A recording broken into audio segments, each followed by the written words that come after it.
మీ పేరండి? నా పేరు ప్రకాష్ అండి. ఏం చేస్తుంటారు? ట్రావెల్ ఏజెంట్ అండి.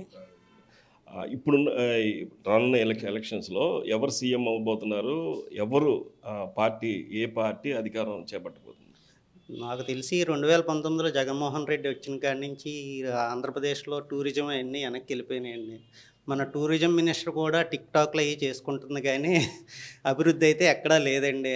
ఈయన రావడమే టూరిజంలో ఫస్ట్ 2019 సెప్టెంబర్‌లో మన పోలవరం ప్రాజెక్ట్ దగ్గర ఒక 27 మందిని చంపేసి అక్కడి నుంచి చాలా టూరిజం అనేది ఎవడో ఇంతకుముందు ప్రతి దే రాష్ట్రంలో ప్రతి 4 మూలల నుంచి వచ్చేవారండి మన రాష్ట్రానికి దేశం నుంచి అన్ని 4 మూలల నుంచి.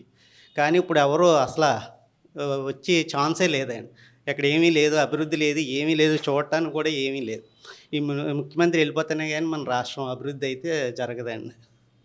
ఎట్లా చెప్తున్నారు? ఎందుకంటే ఈయన మరి 3 రాజధానులు అన్నారు. 3 రాజధానులు అన్ని చోట్ల డెవలప్‌మెంట్ చేస్తున్నాను, టూరిజానికి పెద్దపీట వేస్తున్నానని చెప్తున్నారు కదా! ఎట్లాగా? టూరిజం అనేది ఎక్కడుంది సార్?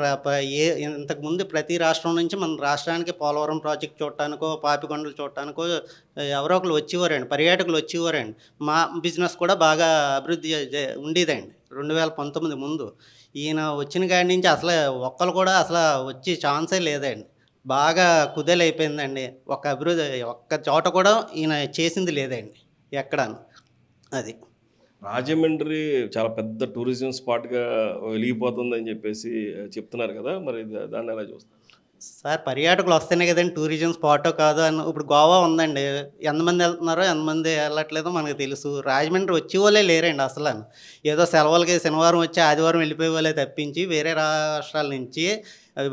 రాష్ట్రాల్లో జాబులు చేసేవాళ్ళు ఇక్కడ పని కట్టుకొని టూరిజం చేద్దాం చూడటానికి అనేది రాజమండ్రిలో అయితే ఏమీ లేదండి. భర్త గారు ఏదో అభివృద్ధి చేస్తాం అయ్యి అంటున్నారు కానీ ఆయన ప్రతి దాంట్లోనూ కమిషన్ తీసుకొని ఉన్నదాన్నే డెవలప్ చేస్తున్నారు అంతేనండి. ఇప్పుడు నెక్స్ట్ వచ్చే గవర్నమెంట్ నిజంగా టూరిజం డెవలప్ అవుద్దా? లేకపోతే అసలు ఏంటి పబ్లిక్ అందరికీ కూడా మంచి పాలన అందించే అవకాశాలు కనబడుతున్నాయా? టూరిజం అయితే బాగా అభివృద్ధి అవుతుందని నేను అనుకుంటున్నానండి. అది అభివృద్ధి చేస్తేనే కదండి వేరే రాష్ట్రం నుంచి పర్యాటకులు వస్తేనే కదండి మన రాష్ట్రంలో ఆర్థిక వనరులు అయ్యి బలపడుతుంటాయి. అది నా అభిప్రాయం అండి. నమస్కారం అండి. మీ పేరు? అండి నా పేరు ఆంజనేయులు అండి. ఆంజనేయులు గారు చెప్పండి, ఏం చేస్తూ ఉంటారు? నేను మెడికల్ షాప్ అండి. మెడికల్ షాప్ ఉంది. ఇప్పుడు రానున్న ఎన్నికల్లో నెక్స్ట్ గవర్నమెంట్ ఏం ఫామ్ చేస్తుంది అనుకుంటున్నారు? ఎవరు సీఎం అయితే బాగుంటుందని మీ అభిప్రాయం? తప్పకుండా జనసేన, టీడీపీ ఈ గవర్నమెంట్ తప్పకుండా ఫామ్ చేస్తుందండి. మేము పవన్ కళ్యాణ్ గారు సీఎం అయితే బాగుంటుందని మేము అనుకుంటున్నాం. ఎట్లాగా ఎందుకని అనుకుంటున్నారు?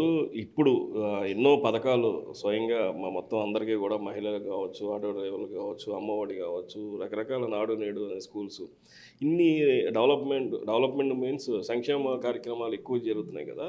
దీనిలో భాగంగా ఎందుకని మళ్ళీ గవర్నమెంట్ మారాలనుకుంటున్నారు? ఇప్పుడు ట్యాక్స్లు అండి. ఇప్పుడు మన షాప్ ఉందండి నాకు. షాప్లో వచ్చేసి అది రెంట్ అండి. దాని ట్యాక్స్ వచ్చేసి వాళ్ళకి ఎవ్రీ ఇయర్ కూడా 15% ట్యాక్స్ పెంచారంటండి. ఎవ్రీ ఇయర్ కూడా మున్సిపల్ ట్యాక్స్ 15%.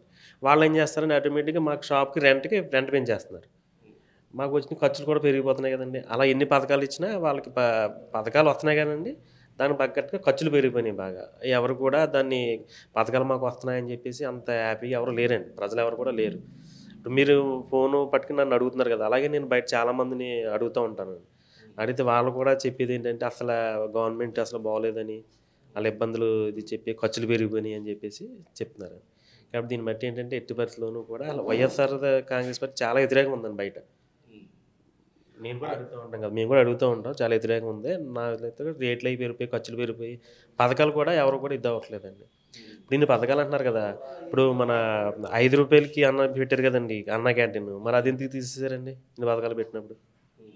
అది లేదండి, గవర్నమెంట్ అయితే చాలా వ్యతిరేకంగా ఉంది. అంటే ఇవన్నీ మరి టీడీపీ జనసేన కూటమి గవర్నమెంట్ వస్తే ఇవన్నీ పోతాయంటారా? మొత్తం సమస్య పోయి బాగుంటుందంటారా? సమస్య పోతాయి అంటే కొన్ని ఇప్పుడు నేను చెప్పిన కదండి ట్యాక్స్ పెంచేసారని, ఇలాంటివి ఏమన్నా తగ్గించే అవకాశాలు ఉంటాయి. రేట్లు కూడా తగ్గితే ప్రజలు కొంచెం అనుకుంటున్నారు. తర్వాత ఈ పథకాలు కూడా కొన్ని మీరు అన్న కొన్ని వేస్ట్ పథకాలు ఉన్నాయి కదండి ఇందులో కూడా, అందరికి కూడా ఇవ్వట్లేదు పథకాలు అయ్యి. టీడీపీ జనసేన వస్తే కనుక రేట్లు తగ్గొచ్చు, గవర్నమెంట్ బాగుంటుందని చెప్పి అందరూ అనుకుంటున్నారు.